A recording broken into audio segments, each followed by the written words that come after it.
Guddaa galatoomii dhalli namaa naannawaa qulqulluu fi fayyaaf mijataa ta'e keessa jiraachuu qaba kan jedhu akka biyyaattis seerri tumamee kan jiru yeroo ta'u chaartara magaalaa Finfinnee 361 bara 1995 tumame keessattis kan inni taa'ee jiru dhalli namaa naannawaa qulqulluu fi fayyaaf mijataa ta'e keessa jiraachuu qabaadha. Haa ta'uti waggoota 23 fi kun tumamee haa ta'uyyuu malee hojiitti galamee hojii bal'aanis hojjetamaan ture.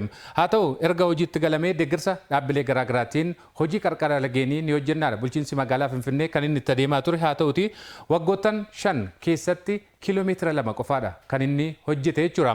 Egaa osoo misoominiin dura laggeen magaalaa Finfinnee maal dhabani kan jedhuuf tokkoffaa eenyummaa isaanii ganamaa kan isaan dhaban akkasuma iddoowwan garaagaraatti laggeen jiran kan isaan gogan bakka balfi manaa fi dhaabbilee garaagaraa keessaa ba'an itti kuufamanii fi giddugala saamichaa hanni akkasuma gochi aad malee ta'an itti raawwatamaa ture akka ta'e beekamaadha. Laggeen magaalaa Finfinnee osoo misoominiin dura rakkoowwan kana fakkaatan kan isaan jiraattota magaalaa Finfinnee irraan gahaa turani.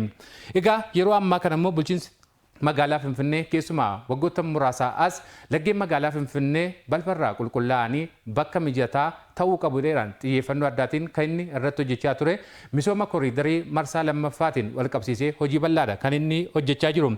Egaa laggeen magaalaa Finfinnee keessa turan gara eenyummaa isaanii ganamatti akka deebi'an akkasuma bakka oomishaa akka ta'an giddugala daldalaa fi turizimii akka ta'aniif bulchiinsi magaalaa Finfinnee kanarratti hojii bal'aadha kan inni hojjechaa jiru.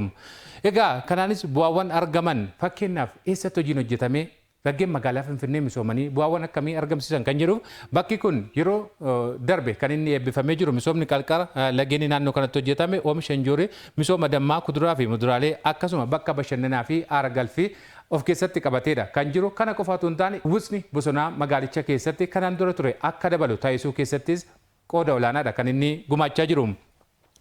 Egaa kanaan wal qabatee misoomni qarqara laggeenii kun akkaataa kamiin hojjetamaa jira kan jedhuu fi boqonnaa ja'atti kan inni qoqqoodamee hojjetamaa jiru. Kunis lafa hektaara meeqa uwwisa kan jedhuuf lafa hektaara 1,038 kan uwwisu yeroo ta'u kunis haga qarqara lagaa gaafa jennu lagarraa jalqabee haga kiiloomeetira 1 akka bal'atudha kan ittiin yeroo ammaa kana misoomni qarqara laggeenii hojjetamaa jiru. Misoomni qarqara laggeenii baajata mootummaa qofa osoo hin taane hirmaannaa abbootii qabeenyaa akkasuma dhaabbilee garaagaraatiin kan inni hojjetamaa jiru. Akka fakkeenyaatti yoo fudhannee ilaalle hojiin misooma qarqara laggeenii keessumaa boqonnaawwan ja'atti qoqqoodamanii hojjetamaa jiran kana keessatti abbootiin qabeenyaa dhaabbileen garaagaraa haga birrii biiliyoona 4 ta'u kan isaan hirmaannaa taasisanii jiran.